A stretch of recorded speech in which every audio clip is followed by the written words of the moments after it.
Welcome back to Face the Nation. We're joined now by Democratic Congressman Khanna. He's in California this morning. Good morning to you. This was a rough week for Democrats. I don't have to tell you that. But Congressman, I mean, just to level with the American people, Democrats and the Harris campaign told them that the fate of democracy itself was at stake. Was that a cynical political tactic? Or if it's reality, what is the plan now?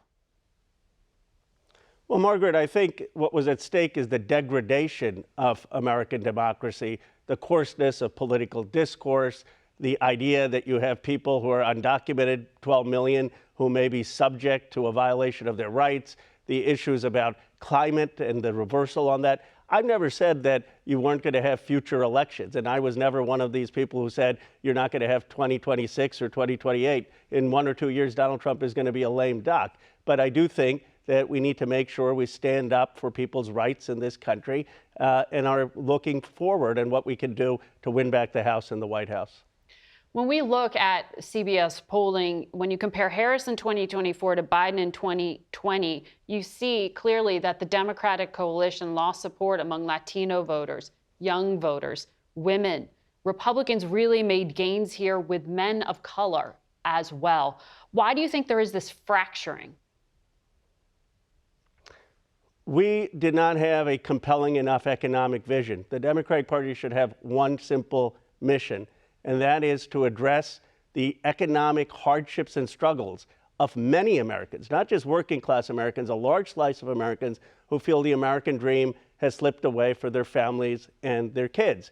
And you have new voices, congresspeople like Pat Ryan, Marie Gluesenkamp-Perez, Chris Deluzio, who are saying, look, we need to have a vision on building new factories, on helping raise minimum wage, on dealing with childcare, and emphasize that our party has a better economic story. I think that could unify our party, moderates and progressives, and it transcends race and will help us with Latino voters, black voters, white working class voters.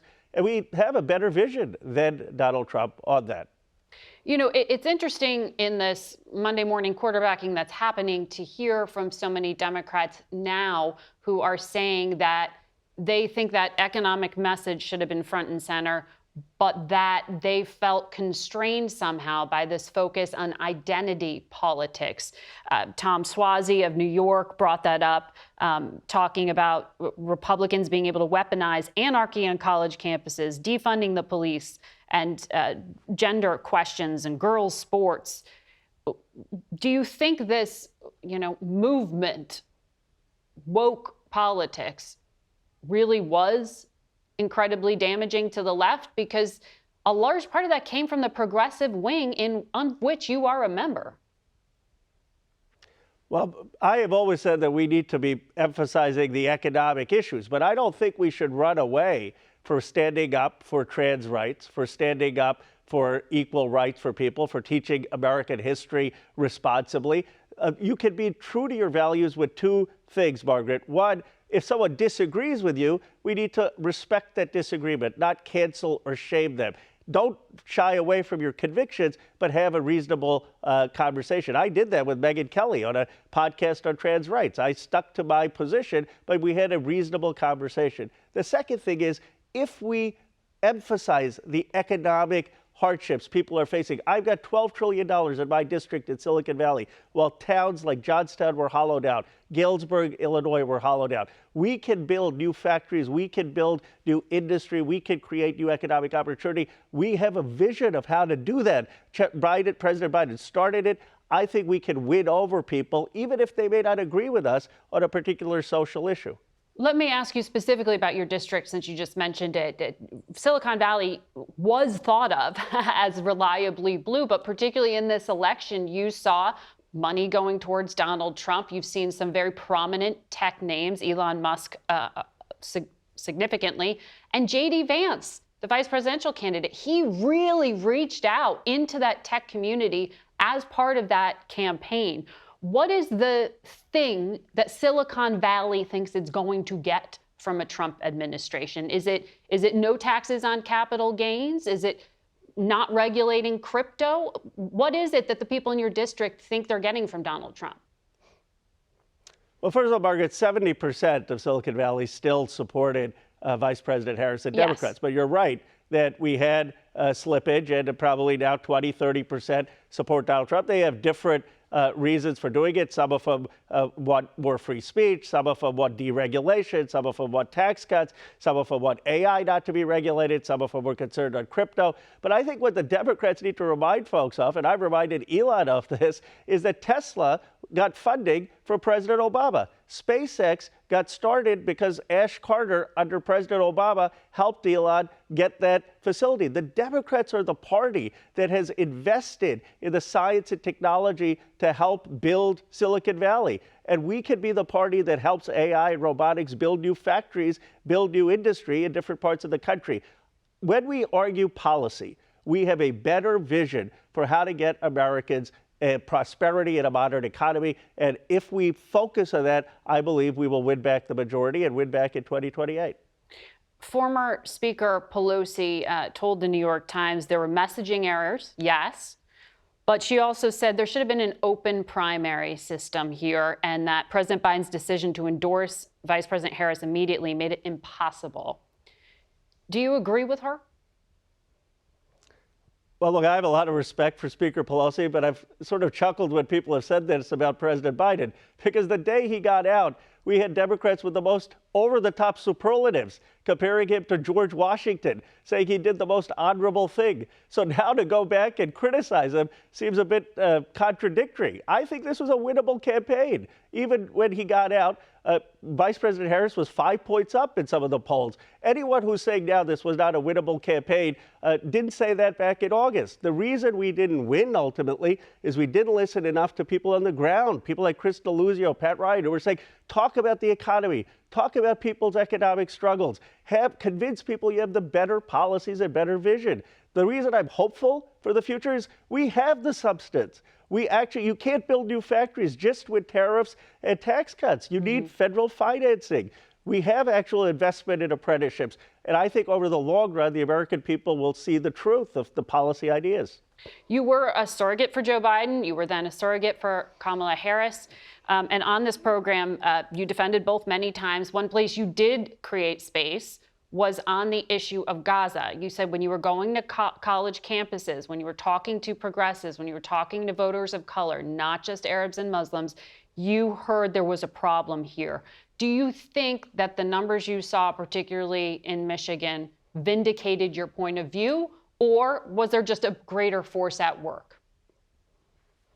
I think she would have certainly won Michigan if there was more of a reckoning with the failures of policy on Gaza. And that wasn't my point of view. That was the point of view of a lot of people I was hearing on the ground. I also think beyond Michigan, this really was a concern for a lot of young people and a lot of progressives. Now, my hope is, because President Trump got some of the votes for the Muslim and Arab community, I was just on a bipartisan Codel in Saudi Arabia. They have said that if the president wants a deal with Saudi Arabia, that the Palestinian state and a two-state solution has to be front and center. And I hope we can work towards actually doing that after the war. Khanna, Congressman, thank you very much for your time today. We'll be right back. We turn now to the economy and Minneapolis Federal Reserve President Neel Kashkari. He joins us now. Neel, good morning to you. Good morning, Margaret. So right after the election, another big event was the Federal Reserve moving on interest rates, cutting them for the second time so far this year. That seemed to indicate that you believe inflation is being defeated here. Can you tell us your assessment of how stable the economy is and how confident you are that we are on a glide path that will avoid recession? Well, we've made a lot of progress in bringing inflation down, and the economy has remained remarkably strong. We keep getting revisions to GDP that show that the economy is growing even faster than we had appreciated, and the unemployment rate is 4.1%. So right now, the economy is in a good place.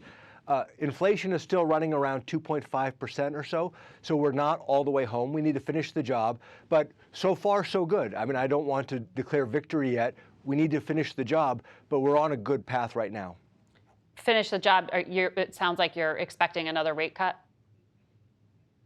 Well, we want to have confidence that inflation is going to go all the way back down to our 2% target. So if you look at what we call the summary of economic projections, which are the forecasts that my colleagues and I put out, the expectation is that we would do another interest rate cut in December. We need to actually see what the data looks like before reaching any conclusions. That's 6 weeks from now. But I think another rate cut is certainly possible. But ultimately, if the economy continues to perform well, a strong economy, a strong labor market, that's the outcome that we're all trying to achieve. And I don't think that that's a partisan view. I think everybody's on board with trying to achieve that. The Fed is apolitical, but we are looking at promises of major changes in this new administration. One of them is mass deportations. When you were last here in June, we talked about the impact of immigration on inflation. You said in some ways it helps lower it by filling jobs. At the same time, you said it may contribute to it because it creates more demand for goods. How long before we would see the economic impact of, say, a mass deportation plan? Well, it's a great question, Margaret. I mean, I think if you just assume that people are working, either working in farms or working in factories, and then those businesses now lose employees, that would probably cause some disruption for those businesses as they try to respond to that. And so the implications for inflation are not entirely clear to me. I think ultimately it's going to be between the business community and Congress and the executive branch to figure out how they would adjust to that and how long it would take and how disruptive it would be. I don't have any insight into that. I'm not sure what the inflation implications would be. I think it's a big question of how long it would take, how many new immigrants were coming in. There's just so much uncertainty about what the actual policies will be, what will get passed through the Congress, how it will be implemented. We at the Fed will simply wait. We have to wait and see what the rest of the government decides to do before we analyze what it means for the economy going forward. And I know you don't control fiscal policy, but the president-elect has unveiled a plan that estimates say would add $8 trillion to the deficit. How concerned are you about rising deficits? Well, if you look over the long term, if you look at, for example, at the Congressional Budget Office forecasts of debts and deficits, they grow to the moon. They grow unsustainably. So at some point, those have to be addressed, and that is purely the domain of the Congress and the executive branch to negotiate how to do that. At some point, they have to be addressed. And so our focus is whatever Congress and the administration decide to do, we have our goals. Our goals are 2% inflation and a strong labor market, maximum employment, and we will adjust our monetary policies to try to achieve that. But you're right, over the long run, it's clear that the deficit needs to be addressed, but that is also, as I said, the domain of Congress and the executive branch to sort out. Goldman Sachs analysts were out this week with a report saying that the last time we saw Trump tariffs, the cost was passed along to consumers. They estimate every 5% increase in the tariff rate would reduce corporate earnings per share by 1 to 2% because it would pull back consumer spending, possibly trigger retaliatory tariffs, and increased uncertainty. How much of a downside risk is there if we get into this business of tariffs? Well, from an inflation perspective, it's pretty easy to model a one-time tariff. So if somebody imposed a 1% tariff or a 10% tariff, you would think that that would increase prices of those goods either 1% or 10%. That's pretty easy to model, and it shouldn't have an effect long run on inflation. The challenge becomes if there's a tit for tat and it's one country imposing tariffs and then responses and it's escalating, that's where it becomes more concerning and frankly a lot more uncertain. So I think, again, as is with fiscal policy, we'll have to wait and see what actually gets implemented and then how other countries might respond to that. It's just right now we're just all guessing what will actually happen. But it's safe to say that the new president will take office with what appears to be the economy trending upwards? The economy is strong. You know, when I reach out to businesses and labor unions all around my region, it's one of cautious optimism that the economy is doing well, there are jobs available, and we want to keep the economy doing well. We want to keep that growth going while we get inflation all the way back down to 2%. And so right now, I would say we have a strong economy, and that's a really good thing, and our objective is to keep it there. Chair Powell was asked this week at a press conference if he would resign if asked. He made clear he does not think that the law would require that, and in fact, it would violate the law. But there is a broader conversation right now about political influence on the Fed. Are you concerned about it?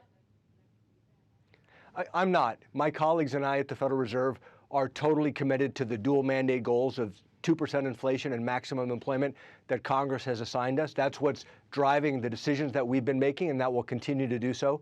And there are also structural elements that are designed by Congress to provide continuity. So the governors at the Board of Governors in Washington serve up to 14-year terms. The presidents of the reserve banks are independent. These are structures that Congress put in place to provide continuity.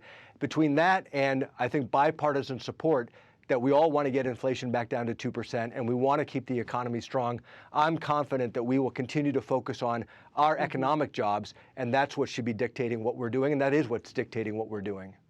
Neel Kashkari, thank you for your time today. We'll be back in a moment. We're now joined by Dame Karen Pierce, the UK's ambassador to the United States. Welcome back to Face the Nation. Thank you very much, Margaret. Nice to be here.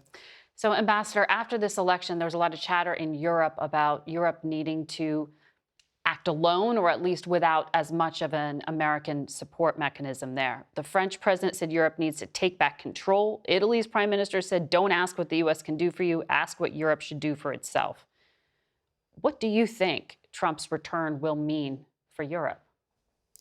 I think in all my experience, Margaret, when America and Europe work together, that's when you get success. That's when you get coherence in policy. We saw that in the Balkans. We've seen it at every conflict since the 1990s. It's great that Europe wants to do more. We want to be a part of that. We've got a lot of burden sharing going on in Europe on Ukraine. I think perhaps it's not well understood in America, if I may say so, quite how much Europe is doing for Ukraine. And we want to talk about that with the incoming administration, as well as work with the Biden team to help Ukraine even further. The United Kingdom, of course, has provided a tremendous amount of weaponry and support to Ukraine. That's exactly right. I think we're over $16 billion all in. We provided the first tanks. We provided the first anti-tank weapons. We have trained Ukrainian pilots. We're going to go on supporting Ukraine for as long as they need us. Will you do that if the United States cuts off financial and military aid to Ukraine? Well, we obviously hope that doesn't happen, and we're going to be wanting to have lots of conversations with the outgoing and incoming administrations on just how best to support Ukraine. I think we all want the same thing. We want a stable, secure, peaceful Euro-Atlantic area. And if Putin is allowed to succeed in Ukraine, that threatens all of us, including the US, and it certainly emboldens China. And I don't think anyone in the US wants to see that. So on Friday, Hungary's Prime Minister, Viktor Orban, who is a problematic NATO ally, he's friends with Vladimir Putin and Donald Trump, he said the situation on the front is obvious. There's been a military defeat. The Americans are going to pull out of this war. He's talking about Ukraine. Do you think Mr. Trump is persuadable on this issue? Well, I don't think it's for any single European leader to say what President Trump might do. I think we need to hear from President Trump after inauguration on what the new administration's plans are. But certainly, I know they share our goal of wanting to have security and stability, and we'll be talking to them and the outgoing Biden administration to see how best we can support Ukraine. Mr. Orban does speak with Donald Trump, but you don't get the sense that he is reflecting what's next. We speak to Donald Trump. The Prime Minister spoke to him very recently on the Wednesday after, the day after the election. In my experience, President Trump is his own person. He'll listen to a lot of advice, some of it solicited, some of it unsolicited, and he'll weigh the pros and cons, and he'll come to his own decision. But I have always found him and his team very willing to listen to our point of view. So on the trade front, there's also concern in Europe, as I understand it, about what may be coming with tariffs. The Trump campaign has proposed a 10% across-the-board tariff on Europe. Goldman Sachs projects it'll be perhaps a little bit more limited and focused on auto exports. Do you have a sense that the UK may be able to avoid this kind of financial penalty, essentially? We would very much hope so. As the UK, you know, we've got free trade in our DNA, as it were. We don't believe in tariffs as an instrument of trade. We have a slightly different approach from many American trade specialists on that. And I think the last thing the world needs at the moment is a tariff war. That doesn't help anybody. Trade and investment's a hugely important part of what we do with America. Something like $1 trillion goes backwards and forwards across the Atlantic in trade and investment each year. Let's not put that at risk. Let's try and find out how we can work together to increase investment and trade. And there's also the really important issue of economic security that's now come onto the agenda, and we'll be wanting to talk to the incoming administration about that also. So you served here in Washington during the first Trump administration. You know many of these players. The current UK government is a different one, of course, from that period of time, with the Labour Party in charge. I have to ask you about that direct relationship, because the top diplomat, Foreign Secretary David Lammy, years ago, and you know this quote, wrote, "Trump is not only a woman-hating, neo-Nazi sympathizing sociopath, he's a profound threat to the international order." Are you concerned that those past statements and the ideological differences will be a problem in what has been a special relationship? I don't think the past statements will be a problem, to be absolutely honest, Margaret. Politicians say a lot of things on both sides. And even in America, some people who are now in the Trump administration or will be in the Trump administration, like the vice president-elect, have also said critical things about President Trump. In my experience, politicians kind of absorb those sorts of comments as part of the wear and tear of political life. What's important is the relationship now. David Lammy, the Foreign Secretary, the Prime Minister Keir Starmer, had a very warm dinner with President Trump in September. He very graciously invited them to his private home in Trump Tower. We discussed a huge range of issues. You're right that they come from different political philosophies. I wouldn't call them ideological. I don't think Keir Starmer's ideological, and I don't think President Trump is. It's about finding out how we can work together. What they do have in common is this desire to get the economies moving, to get growth for the ordinary citizen, to make sure things are better for the ordinary citizen. And we had a very good conversation about that with President Trump in September. That's it. Thank you for watching. Happy birthday, Marines.